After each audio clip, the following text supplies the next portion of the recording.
Assalamualaikum warahmatullahi wabarakatuh. Bertemu lagi di mata pelajaran pekerjaan dasar elektromekanik di KD yang kedua tentang menganalisis jenis-jenis bahan kerja elektromekanik. Tentu harapannya di KD 2 ini adalah kalian sudah memahami dan menguasai apa yang sudah dipelajari di KD yang pertama tentang yang kemarin itu tentang peraturan dan keselamatan kerja. Baik, di KD yang kedua ini apa yang kita pelajari, yaitu ada 4 sub materi yang harus kita diskusikan bersama nanti. Yang pertama mengenai jenis bahan logam dan non-logam. Yang kedua, kita akan mempelajari tentang peralatan tangan. Yang ketiga, nanti kita akan mempelajari tentang alat ukur kerja bangku. Yang keempat, kita akan mempelajari tentang alat penanda. Nah, sebenarnya untuk apa sih? Untuk apa sih kita mempelajari mengenai jenis-jenis bahan logam dan non-logam? Ada 5 hal yang ingin kita cari bersama. Yang pertama, harapannya adalah kalian bisa menganalisis jenis bahan logam dan logam. Kemudian di samping menganalisis jenisnya, kalian juga harapannya bisa menganalisis sifatnya, sifat atau karakteristik dari bahan logam dan non-logam. Selanjutnya, setelah kalian bisa menganalisis sifat dan jenis, harapannya kalian bisa memilih mana bahan logam dan mana bahan non-logam. Tujuan berikutnya, kalian nanti bisa memilih juga milih peralatan kerja elektromekanik untuk mengerjakan bahan logam maupun mengerjakan bahan non logam. Tujuan berikutnya yang ingin kita capai apa? Setelah kalian bisa memilih, berarti bisa menggunakan peralatan-peralatan tersebut untuk kerja elektromekanik. Sampai sini bisa dipahami ya. Ini pentingnya atau tujuan yang ingin kita capai bersama dengan belajar di KD 2 ini tentang menganalisis jenis-jenis bahan kerja elektromekanik. Ya, ada 4 sub materi, tapi dengan kerjasama yang baik antara kita semua, insya Allah materi ini akan dapat kita kuasai bersama. Baik, lanjut. Sekarang kita masuk materi yang pertama, yaitu tentang pengertian logam dan non-logam. Tentu logam bagi kalian bukan hal yang asing lagi karena banyak ditemui oleh kalian. Mulai dari peralatan makan sampai dengan peralatan sekolah kalian itu banyak yang mengandung logam. Sebenarnya seperti apa sih logam itu? Ayo kita lihat. Logam itu unsur yang memiliki sifat mengkilap dan umumnya merupakan penghantar panas dan penghantar listrik yang baik. Pada umumnya dia berwujud padat pada suhu dan tekanan yang normal. Itu berwujud padat, tapi juga ada yang cair. Logam kok cair Pak ya? Iya. Contohnya apa yang cair? Air raksa. Itu logam. Air raksa itu biasa kalian lihat di paling gampang apa ya? Termometer. Itu ada raksa di sana. Mengkilap tentu warnanya. Nah, ini contoh logam-logam yang ada di kita di dunia ini, mulai dari aluminium sampai ke bawah itu nikel. Silahkan nanti dicari referensinya seperti itu. Nama Indonesianya ada, nama latinnya ada, lambang unsurnya ada, bentuk fisiknya juga sudah saya tampilkan di sana. Silahkan nanti informasi-informasi penjelas tentang masing-masing logam itu bisa kalian pelajari lagi di buku-buku referensi yang telah saya sampaikan sebelum-sebelumnya. Sekarang ke non-logamnya. Setelah logam tadi kalian pahami, sekarang masuk ke non-logamnya. Apa non-logam itu? Non-logam itu bisa berwujud gas, bisa berwujud padat. Catatannya pada suhu dan tekanan yang normal. Gas apa? Oksigen, hidrogen, helium, itu gas. Kalau non-logam yang dari berwujud padat apa? Belerang, fosfor, itu contoh dari non logam dari yang berbentuk padat. Ini yang apa yang cair nggak ada Pak? Ada. Nanti bisa kalian lihat ini. Nah ini bisa lihat. Nah itu bromin, itu cair, bentuk fisiknya coklat, warnanya kemerahan. Padat kuning itu untuk belerang. Belerang tentu ketika kalian mungkin punya hobi mendaki gunung, pada di sana nanti ditemui adanya belerang, baunya sangat menyengat.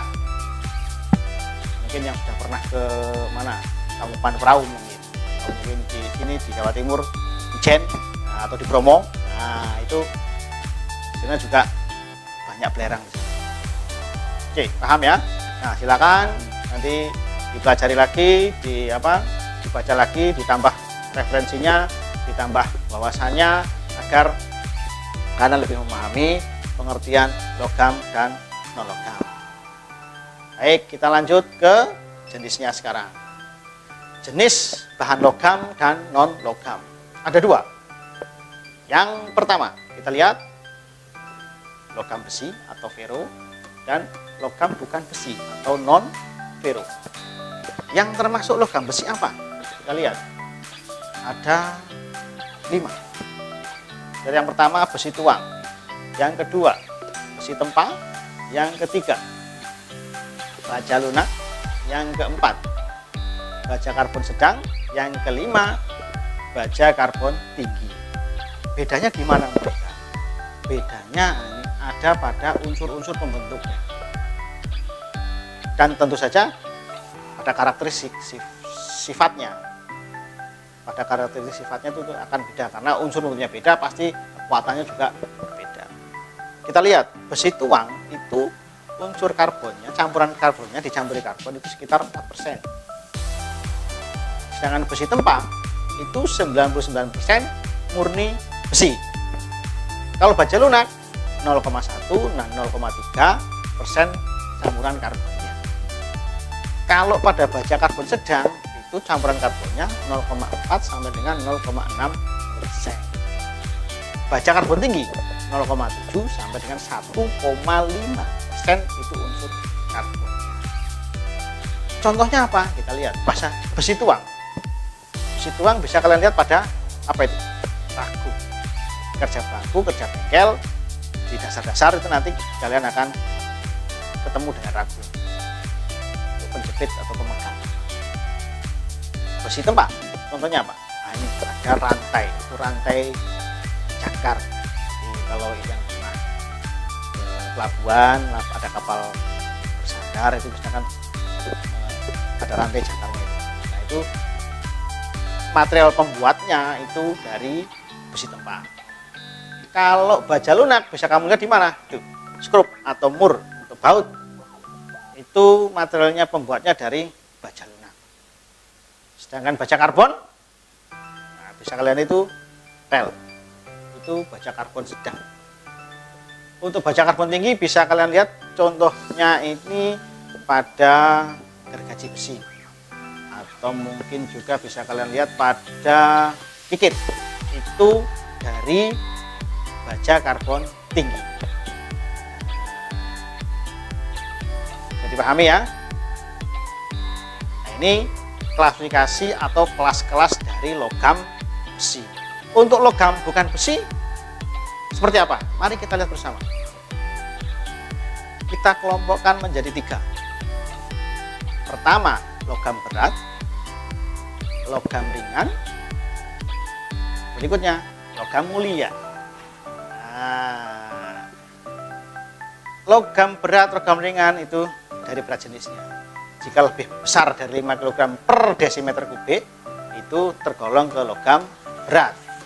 Kalau berat jenisnya kurang dari 5 kg per desimeter kubik, itu tergolong logam ringan. Logam mulia apa? Nah, logam mulia ini sebuah unsur logam yang tanpa campuran apapun dia sudah berguna, dia sudah berharga. Apa contohnya? Nanti kita lihat satu persatu. Kita mulai dari yang logam berat. Nah itu contohnya tembaga, krom, silikon, nikel, kuningan, perunggu. Itu contoh dari logam berat. Ini tembaga.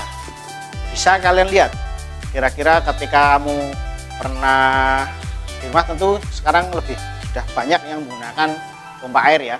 Pompa air itu motornya, ya, kumparannya itu terbuat dari tembaga. Tembaga itu kelompok logam berat. Ya, yang logam ringan, aluminium, magnesium, berium, itu contoh dari logam ringan. Nah, pipa aluminium itu contoh logam ringan. Nah, sekarang logam mulia, ya logam yang tanpa campuran apapun, dia bisa berdiri sendiri dan berguna. Contohnya apa? Kita lihat, emas, perak, platina. Ini udah berharga kan, tanpa dicampur apapun, sudah berharga. Emas, perak, dan platina. Nah, sebenarnya di beberapa buku, ada beberapa literatur itu membagi lebih detail lagi untuk logam bukan besi. Nah, silakan nanti bisa untuk pengayaan kalian. Memang ada yang membahas, ada lagi ditambah dengan logam refraktori, ada lagi ditambah dengan logam radioaktif, uranium, platinum, uranium, plutonium, itu kan termasuk logam radioaktif. Tapi untuk yang khusus kita bahas di sini, di 3 kelompok ini. Nah, yang menarik itu ya refraktori, nanti bisa kalian pelajari karena di sana nanti termasuk kalian mempelajari logam yang punya tahan panas yang bisa kalian temui di lampu pijar, itu termasuk logam, tapi dia logam khusus, wolfram, tungsten, itu kan logam khusus, tidak termasuk dalam sini. Nah, ya silakan nanti kalian lebih baca-baca lagi, tambah sebagai referensi untuk pengayaan kalian. Terus paling minimal kalian harus memahami 3 kelompok logam ini: logam berat, logam ringan, dan logam mulia. Ini karena kaitannya nanti dengan kompetensi kalian di teknik instalasi tenaga listrik akan banyak bertemu dengan logam-logam ini. Sampai sini pahami ya? Baik, kita bisa lanjutkan kalau begitu. Nah, ini contohnya logam emas ini. Nah, sekarang kita masuk ke jenis-jenis yang bukan logam, non metal. Ada 2 kelompok besar. Yang pertama polimer, yang kedua keramik.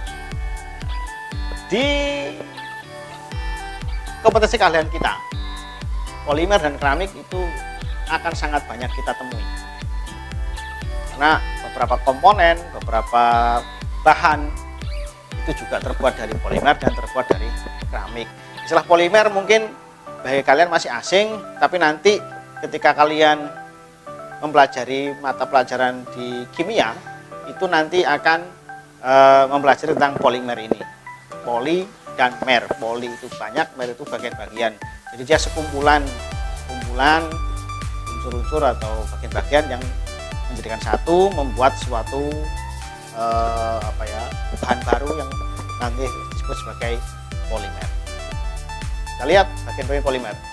Ada termoplastik, ada thermosetting, dan ada elastomers. Apa itu? Apa itu? Nah, ayo, silakan bisa ditulis di kolom komentar jika ada yang tahu apa itu termoplastik, apa itu thermosetting, apa itu elastomers. Jangan takut salah. Ayo mari kita diskusikan bersama. Kalian lihat, nah itu termoplastik itu seperti itu. Polyethylene, PE, polypropylen, PP, polyvinyl chloride, PVC. Nah, ini paling sering kalian dengar, PVC. Kemudian polikarbonat, polistiren. Termoplastik itu kalau boleh saya bilang, itu dia masih bisa dibentuk kembali. Karena dipanasi, dia bisa dibentuk kembali kalau termoplastik itu. termoplastik sama termosetting itu semuanya plastik. Tetapi bedanya kalau termoplastik itu bisa dibentuk kembali dengan pemanasan, kalau termosetting tidak. Itu bedanya. Nah, ini termasuk kalau nanti di mapel kalian atau di kompetisi kalian nanti akan sering ketemu ini. Ini salah satu contoh dari komponen-komponen instalasi listrik yang menggunakan termoplastik. Apa itu namanya? Silahkan cari info. Bentuknya seperti itu namanya apa? Tulis saja di komentar. Saya tahu Pak namanya ini. Silahkan, itu bagus. Itu sebagai nilai bisa dikatakan sebagai nilai tambah atas inisiatif kalian untuk selalu mencari atau menambah pengetahuan diri, menambah wawasan. Ya, itu. Ini plastik-plastik yang sering biasanya ada istilah PEPP, yaitu termasuk termoplastik. PVC tentu pipa instalasi rata-rata PVC, walaupun dengan berbagai macam merek. Tapi kadang-kadang orang itu menganggap PVC itu merek. Nah, tidak. PVC itu sebenarnya bahannya, ya. Kalau mereknya banyak macam-macam. Yang jelas pipa-pipa instalasi rata-rata dari PVC, dari termoplastik agar bisa dibentuk kembali dengan pemanasan, nggak rusak. Nah, kalau termosetting bagaimana? Dipanasi dia rusak. Itu contohnya itu. Diberi panas, unsur-unsur pembentuknya kalian ada di gambar itu, di gambar ini. Kalian lihat. Nah, di gambar ini kan tidak bergerak kan, dipanasi, tetap itu, tetap kan. Nah, ini untuk menunjukkan apa? Menunjukkan bahwa bahan-bahan termosetting itu tidak bisa dibentuk kembali. Panasnya dipaksa ya rusak. Melamin, phenolix, epoksi, polyester. Melamin ya. Piring-piring, gelas, biasanya ada yang dari melamin. Itu kalau udah pecah ya udah pecah, nggak bisa dibentuk kembali. Karena memang sudah jenis termosetting seperti itu. Di beberapa alat listrik juga ada yang dari termosetting, epoksi, contohnya dari epoksi seperti itu. Sekarang ke elastomer. Elastomer itu polimer tapi yang karet. Kalau termoplastik dan termosetting polimer yang plastik. Ya. Nah, contohnya elastomer apa? Elastis ini, elastomer elastis. Contohnya dari karet. Nah, ini contohnya ini. Kalau ban atau roda itu, dan di bawahnya itu apa? Nah, itu apa? Itu penutupnya kabel biasanya di steker itu kan ada yang diselungkupi, itu bahannya dari elastomer elastis, jadi tekan bisa memanjang nanti kembali lagi ke bentuk semula. Itu karena karet. Bisa dipahami ya untuk polimer ya. Nah, mengenai apa sendiri itu polimer, teorinya bagaimana, insya Allah dengan membaca dan mengikuti pelajaran kimia dengan baik nanti kalian akan lebih paham teori polimernya. Jadi mengerti ya. Baik, kita keramik sekarang.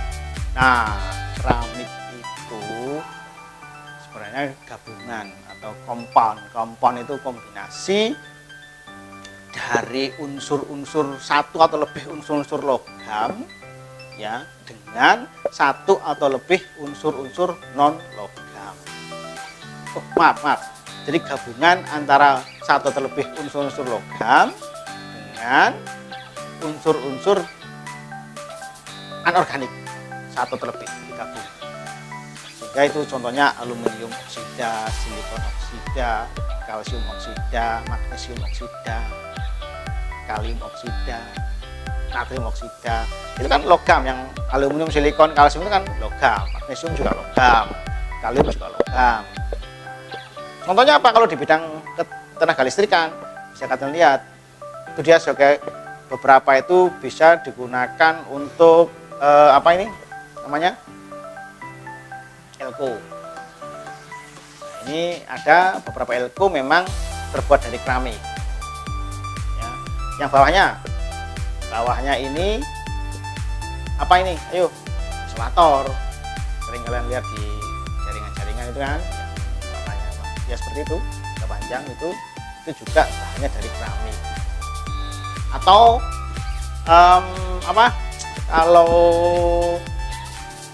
di rumah kalian masih pakai apa itu, sekring ya, sekring itu ada beberapa bagian yang menggunakan keramik atau busi sepeda motor. Nah ini anak-anak laki-laki biasanya yang sering utek-utek, bagian yang putih mengkilap itu ya keramik. Bisa dipahami ya sampai sini ya.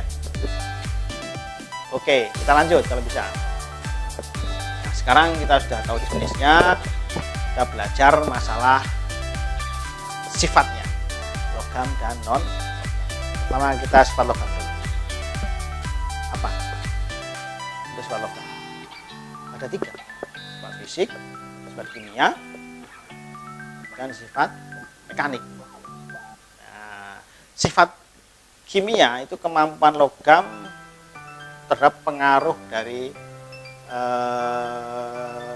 kimiawi yang ada di dunia ini, utamanya pengaruh dari korosi, karat.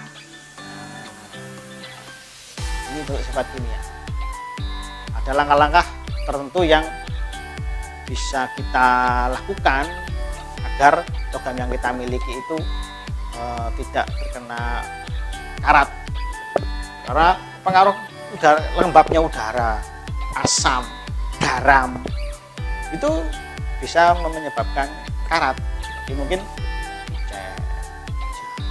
atau dengan dilapisi oleh logam-logam yang anti karat itu bisa untuk mengatasi sifat korosifnya, karena kemampuan logam di sana akan sangat terpengaruh oleh kelembapan udara, oleh garam, oleh asam, oksidasi yang ada di udara, oksidasi, sehingga akan terjadi perusakan logam berupa korosif sifatnya. Kalau sifat fisik ya kemampuan logam dalam menghantar listrik, menghantar panas dan lain sebagainya, itu sifat fisiknya. Kalau sifat mekaniknya ya kemampuan logam dalam menahan tekanan, kekuatannya seperti bagaimana, kenyalannya seperti apa, itu dari sifat mekanik. Bisa dipahami ya? Oke. Baik, kalau sifat non logam sama sebenarnya, baik logam maupun logam tetap kita tinjau dari klasifikasi sikap itu ada 3, mulai dari sifat kimia, sifat fisiknya bagaimana, mekanisnya bagaimana. Sifat kimianya memiliki titik-titik dan titik yang rendah, itu untuk non logam. Sifat fisiknya bagaimana? Rapuh, tidak dapat mengantar panas, tidak dapat mengantar listrik, itu non logam. Mekanisnya ya tentu dari sisi kekuatannya dia mudah pecah, mudah rapuh, karena memang ya non logam itu tahu sifat mekanisnya memang seperti itu. Baik, ada ya, bisa dipahami kira-kira ya. Kalau ada yang mau ditanyakan silahkan disampaikan di komentar, jangan ditanyakan di sana apa dan bagaimana. Insya Allah akan kita berikan penjelasan yang sebaik-baiknya dan responnya secepat-cepatnya. Lanjut. Nah, ketika kalian tadi sudah mempelajari mulai dari awal logam itu seperti apa, logam itu bagaimana, contohnya sudah saya berikan, tentu harapannya memang kalian juga ditambah dengan membaca dari literatur yang telah disediakan dari buku, dari internet. Hati-hati juga dari internet, hati-hati sumbernya harus jelas dan sebagainya. Dan kalian juga sudah mempelajari jenis-jenisnya, contoh-contoh logam, pembagian-pembagiannya tadi, terus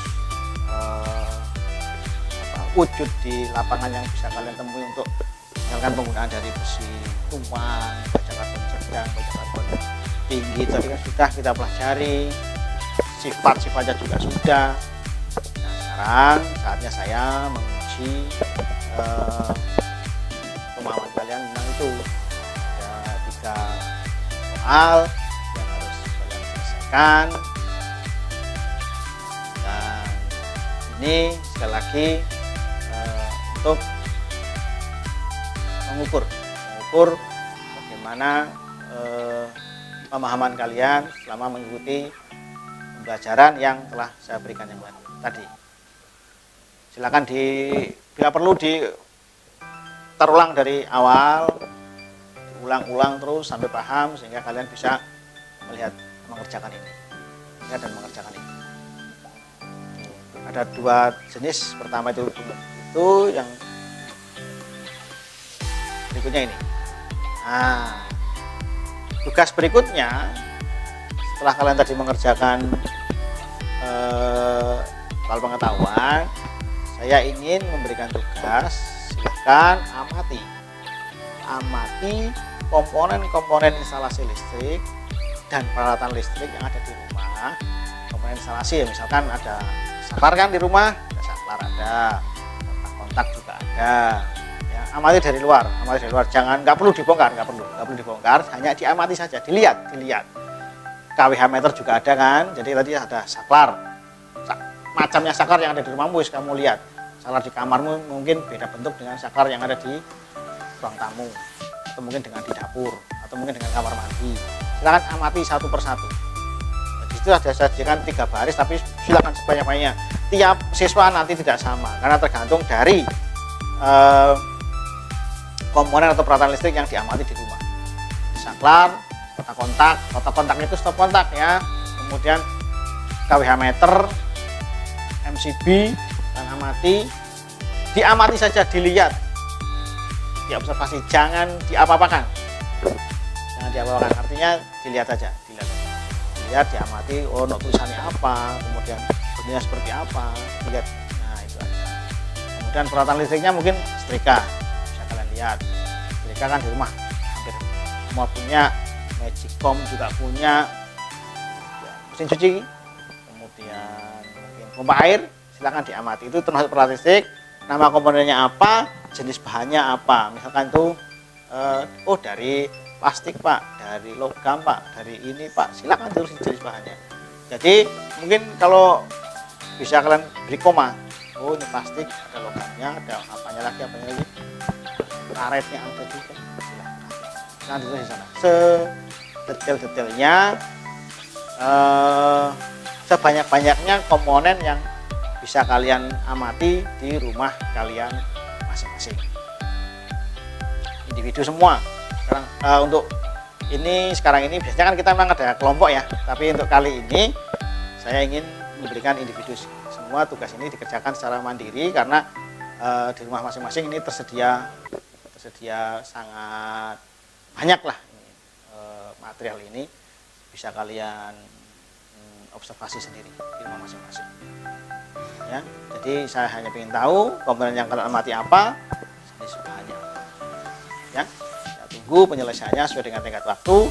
Informasi lengkapnya sekali lagi, materi ini dan tugas-tugasnya ada di Google Classroom kita. Nah, silahkan nanti kalian pahami betul petunjuk yang lebih detailnya lagi di Google Classroom. Ini saya sampaikan intinya saja ya. Baik, jika sudah, harapannya tolong sekali lagi semua yang telah kalian dapat, semua yang telah kalian pelajari tadi ditutup dengan ini, dengan penilaian ini. Tujuannya untuk saya itu biar tahu bahwa kalian itu sejauh mana sih mengikuti pelajaran saya, sejauh mana sih pemahamannya, di mana kurang, sehingga besok-besok lagi saya akan mengevaluasinya dalam artian, oh dirubah ini penyampaiannya, nggak boleh seperti ini ya. Paham ya? Baik, kalau sudah paham, sekali lagi jaga kesehatan, jaga komunikasi yang baik dengan teman. Silakan berdiskusi, nggak perlu ke rumah teman, cukup lewat WA, silahkan dikerjakan diskusi di sana.